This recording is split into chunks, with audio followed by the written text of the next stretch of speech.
Triple R తర్వాత ఒక 2 years అయింది. ఇప్పుడు దాకా మూవీ అయితే రాలేదు.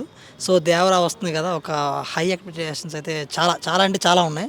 అండ్ మొన్న పోస్టర్ కూడా రిలీజ్ చేశారు.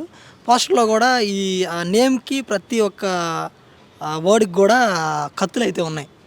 అది చూస్తుంటే అనిపిస్తుంది ఇంక ఈ సినిమాలో ఏదో ఉంది. డెప్త్ ఏదో ఉంది. ఇంకేదో చేయబోతున్నారు. ఇంకా నాకు తెలిసి ఇదేమి ఇంకా ఈ మొన్నొచ్చిన 'సలార్' ఉంది. ఇక 'ట్రిపుల్ ఆర్', 'బాహుబలి' ఇయేమి సరిపోవు. ఇంకా వేరే ఉంటదనుకుంటున్నాం మరి. అంటే చూడాలి. మూవీ మొత్తం సముద్రం బ్యాక్‌డ్రాప్‌లోనే ఉండే అవకాశం ఉందనుకోవచ్చా మనము?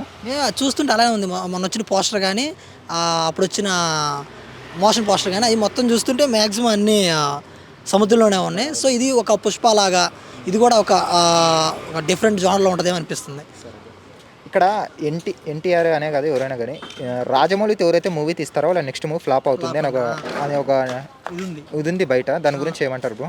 ఏమో నాకు కొంచెం ఎక్కడో కొడుతుంది. అంటే ఆ సెంటిమెంట్